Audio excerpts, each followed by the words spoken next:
सीताराम सत्य घटना पर है। राजा विक्रमादित्य की स्टोरी है। तो एक बार राजा विक्रमादित्य शिकार करने बाहर निकले। तो शिकार करते करते वो रास्ता भटक गए। सत्य घटना है, बस समझ आ जाए तो बहुत बड़ी चीज़ है। तो जब शिकार करने गए तो वो रास्ता भटक गए। तो एक दूसरे राज्य में वो पहुंच गए। उनको प्यास लगी थी।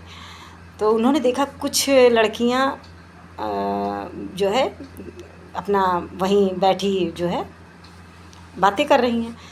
तो उन्होंने पूछा कि जो है आप लोग कहाँ से हो। तो बोला कि हम जो है इस राज्य की जो है ये राजकुमारी हैं और हम सब उनकी दासियां हैं। तो कुछ दिन बाद धीरे धीरे मिलते रहे, फिर उनको प्रेम हो गया राजा विक्रमादित्य को और उस राजकुमारी को भी।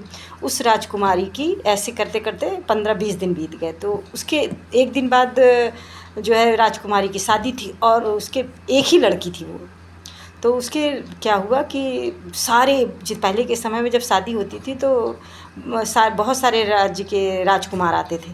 तो राजकुमार उसकी एक दिन शादी थी। तो राजकुमारी ने बोला हमको भगा ले चलो और नहीं तो हमारे पिताजी शादी कहीं और कर देंगे और सारे राज्य घराने के लोग राजकुमार आ चुके हैं, तो हमें भगा ले चलो, हम आपके साथ चलना चाहते हैं। तो विक्रमादित्य ने बोला ठीक है, हम घोड़ा लेकर आएंगे और आपको भगा ले जाएंगे। तो क्या हुआ कि फिर वो गए जहाँ घोड़े बिकते हैं, वहाँ गए वो घोड़ा खरीदने। तो जो घोड़ा बेचता था उसने एक घोड़ा दिया, जवान घोड़ा था।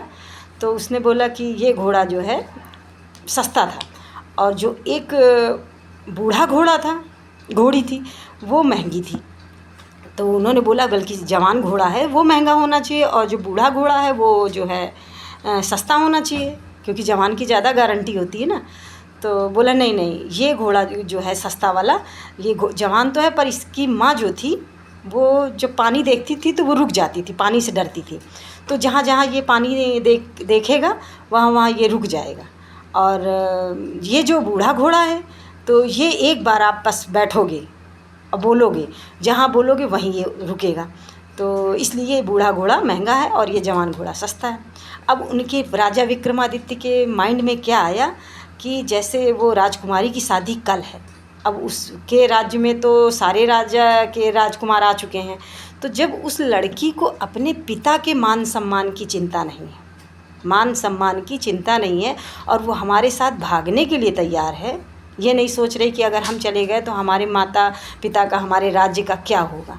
तो जो लड़की अपने माता पिता के सम्मान को नहीं स्थिर रख सकती है तो कल को उसके बच्चे भी यही हमारे साथ करेंगे, तो हमारे मान सम्मान के साथ भी खेलेंगे। तो वहीं से राजा विक्रमादित्य का दिमाग घूमा और उन्होंने वो बूढ़ा घोड़ा ख़रीदा और ख़रीद कर फिर वो वापस राजकुमारी के पास नहीं गए। उनको लगा कि जैसे ये अपने माता पिता के सम्मान के साथ खेल रही है, इसको चिंता नहीं है कि क्या होगा हमारे माता पिता के, तो कल को इसके बच्चे भी हमारे साथ यही करेंगे। और दूसरी बात उनको ये समझ में आई कि घोड़ा जो उसकी माँ जो थी वो पानी देखकर रुक जाती थी डर की वजह से, फिर जहाँ जहाँ वो पानी देखेगी वहाँ वहाँ डर जाएगी, तो उसके जीन्स में आ गया। तो कल को यही राजकुमारी के जीन्स में होगा तो कल को इसके भी बच्चे यही करेंगे। तो इसलिए वो राजा विक्रमादित्य अपने उज्जैन चले गए पर राजकुमारी को लेने नहीं गए। तो सीखने वाले ने तो बहुत कुछ सीख लिया। सीताराम। अब